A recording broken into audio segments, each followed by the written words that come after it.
Hello my dear students, welcome to all of you. इस video के माध्यम से हम पढ़ेंगे बीएससी सेकेंड ईयर का जो आपका फिजिक्स का सेकंड पेपर है, इलेक्ट्रोस्टैटिक्स, मैग्नेटोस्टैटिक्स एंड इलेक्ट्रोडायनामिक्स।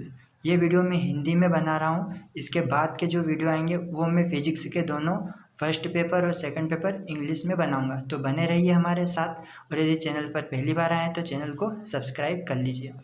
बढ़ते हैं आगे। इस जो सेकंड पेपर आपका फिजिक्स का, इसका जो पहला क्वेश्चन है वो है, सिद्ध कीजिए कि आणविक ध्रुवणता अल्फा बराबरी पर 3 एप्सिलॉन नॉट अपॉन एन के माइनस 1/k+2 जहाँ प्रतीकों के सामान्य अर्थ है। तो ये जो क्वेश्चन दिया है ये आपका जो मोलिकुलर पोलराइजेबिलिटी का जो क्वेश्चन है ये आपका क्लाउसियस-मोसोटी इक्वेशन को ही रिप्रेजेंट कर रहा है, और इसमें आपको वही इक्वेशन को आपको सोल्व करना है। ओके, सेकंड क्वेश्चन है, सिद्ध कीजिए कि जे बाउंड इक्वल टू कल एम जहाँ प्रतीकों के सामान्य अर्थ है। तो इसको भी आपको प्रूफ करना है, ये भी हम इस वीडियो के माध्यम से देखेंगे। और जो थर्ड क्वेश्चन है ये थोड़ा सा लॉन्ग क्वेश्चन है, और इसमें एक न्यूमेरिकल भी उसने पूछा हुआ है। ये जो डायग्राम रिप्रेजेंट हो रहा है आप लोगों के सामने 8 ओम, 12 ओम और 4 ओम। तो ये जो एक डायग्राम रिप्रेजेंट हो रहा है ये एक न्यूमेरिकल है जो आपको सोल्व करना है। साथ ही साथ आपको अ पार्ट में दिया हुआ है कि वाई तथा डेल नेटवर्क के आरेख बनाकर उनमें अंतर स्पष्ट कीजिए। बी पार्ट में देखे रखा है, चित्र में प्रदर्शित डेल नेटवर्क के समतुल्य वाई नेटवर्क की रचना कीजिए। तो इन दोनों क्वेश्चनों को भी आपको सोल्व करना है, साथ ही साथ ये जो डायग्राम है इसको भी आपको प्रूफ करना है। बढ़ते हैं आगे। जो फोर्थ नंबर का जो क्वेश्चन है वो है, धन आयनों के विशिष्ट आवेश Q/m याद करने की थॉमसन की परवलय विधि का सचित्र वर्णन कीजिए, और समस्थानिक किसे कहते हैं इसके बारे में लिखना है। और साथ ही साथ थॉमसन ने धन किरणों के विश्लेषण से समस्थानिकों की खोज किस प्रकार की, इसके बारे में भी आपको बताना है। और लास्ट क्वेश्चन है आपका, आइसोट्रोपिक माध्यम में मैक्सवेल के समीकरण लिखना है तथा साथ में इनको निगमित भी करना है। ओके बच्चों, तो बढ़ते हैं इसके सॉल्यूशन की तरफ हम। सबसे पहले आता है आपका क्वेश्चन नंबर फर्स्ट का आंसर। क्वेश्चन नंबर फर्स्ट का जो आंसर है आपको यहाँ से लिखना है क्लाउसियस-मोसोटी समीकरण या क्लाउसियस-मोसोटी इक्वेशन। यहीं से आपको पूरा स्टार्ट करना है इस वीडियो को। ई लोकल बराबर पर E + P/3 एप्सिलॉन नॉट, यहीं से पूरा स्टार्ट करना है। क्लाउसियस-मोसोटी समीकरण परावैद्युत पदार्थ की आणविक ध्रुवणता अल्फा तथा उनकी या उसकी विद्युत प्रवृत्ति तथा परावैद्युतांक में संबंध को व्यक्त करता है। इसके बारे में यहीं से पूरा लिखना है आपको, ये भी पूरा मटेरियल आपको लिखना है। इसके बाद में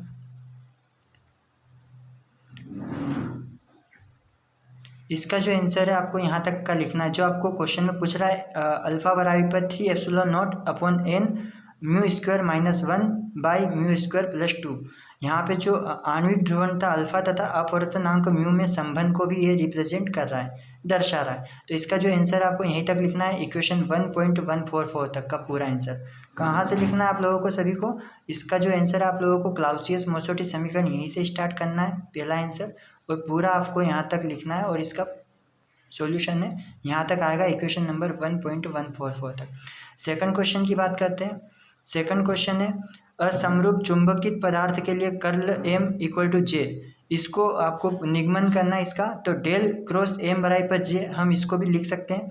यहाँ से आपको इसको लिखना है इसका आंसर पूरा। ये दोनों डायग्राम भी आपको बनाना है, और कर्ल M को हम डेल वेक्टर के फॉर्म में भी रिप्रेजेंट कर सकते हैं।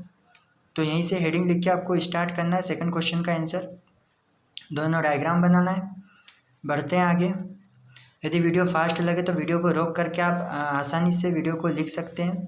और इसके साथ ही साथ में आपको यदि ब्लर दिखाई दे रही हो वीडियो की तो आप क्वालिटी को भी बढ़ा सकते हैं। और इसके बाद में ये पूरा लिखना है आपको। इसका आंसर कहाँ तक आएगा आपका? कर्ल M तक का ये आया, J bound equal to curl M vector. तो यहीं तक का आपको प्रूफ करना था सेकंड क्वेश्चन का आंसर। उसके बाद में जो थर्ड क्वेश्चन है उसमें ये पूछा है उसने क्वेश्चन में कि वाई तथा डेल नेटवर्क में रिलेशन बताना है। तो यहाँ पे वाई तथा डेल नेटवर्क में जो है वो दो तरीके से यहाँ पे रिलेशन होता है। एक तो वाई को हम टी सेक्शन भी बोलते हैं और डेल को हम पाई सेक्शन भी बोलते हैं। तो यहीं से इसको बेसिक स्टार्ट करना है, इसकी जो डेफिनेशन है पूरा इसको यहाँ से स्टार्ट करना है। बढ़ते हैं आगे। ये वाई नेटवर्क का और टी सेक्शन जो होता है, वाई सेक्शन या टी सेक्शन एक ही बात होती है दोनों की। इसका डायग्राम बनाना है, और साथ ही साथ में जो डेल सेक्शन और पाई सेक्शन होता है इसके बारे में भी यहाँ पे आपको बताना है। तो ये दोनों टाइप हो जाएंगे आपके, फर्स्ट और second type, means Y network और डेल नेटवर्क का। ये आपका जो अ पार्ट वाला जो क्वेश्चन पूछा है क्वेश्चन नंबर 3 में, वो पूरा होता है यहाँ पे। बाकी इसके अंदर यदि चेंजेस भी करना हो, कन्वर्जन भी करना हो, तो आप ये भी लिख सकते हो। मैक्सिमम से मैक्सिमम 3 पेज से ज़्यादा आपको नहीं लिखना है। डेल सेक्शन से वाई सेक्शन में परिवर्तन करना हो, conversion of del section into Y section, ये भी आप कर सकते हो। साथ ही साथ में इसको पूरा लिखने के बाद आप वाई सेक्शन से डेल सेक्शन को भी परिवर्तन कर सकते हो, जैसे conversion of Y section into del section. इसको जब आप पूरा लिख लोगे यहाँ तक का, तो जो आपका बी पार्ट आता है सामने, मतलब कि जो क्वेश्चन नंबर 3 जो आपका पूछा हुआ है उसका जो ब पार्ट है उसमें पूछा हुआ है कि डेल नेटवर्क के समतुल्य वाई नेटवर्क की रचना करना, और ये डायग्राम उसने बना के दिया हुआ है कि जो अलग अलग पार्ट है, ए पार्ट, बी पार्ट और सी पार्ट। ये एक न्यूमेरिकल टाइप क्वेश्चन है। यहाँ पे हम बात करेंगे जेड ए जो प्रतिबाधा होती है आपकी वो 4 ओम है, जेड बी बराबर 8 ओम तथा जेड सी बराबरी पर 12 ओम। तो ये आपको दोनों डायग्राम बनाना है और यहीं से इसका सॉल्यूशन लिखना है पूरा। और ये दोनों डायग्राम बना के यहाँ पे आपको लिखना है बाद में Z equal to Z A plus Z B plus Z C, और तीनों की वैल्यू निकाल के 24 ओम हम जो कॉमन निकाल के लाएँ वो लाना है, और अलग अलग Z A plus Z B करके जो फॉर्मूले वगैरह निकलते हैं इसके प्रतिबाधाएं निकालने के लिए, तो इसके थ्रू इसका आंसर आएगा 4/3 ओम जेड वन का, जेड टू का आ जाएगा 2 ओम और जेड थ्री का आ जाएगा 4 ओम। तो इस तरह से ये क्वेश्चन जो बी पार्ट वाला था क्वेश्चन नंबर 3 का आंसर वो इतना है आपका, यहाँ से लगा के तो यहाँ तक, और यहाँ पे इसका एंड हो जाता है ये। अब बढ़ते हैं आगे क्वेश्चन नंबर 4, धनात्मक आयनों के लिए Q बाई एम याद करने की थॉमसन की परवलयाकार विधि के बारे में समझाना और आइसोटोपों की खोज भी करना है।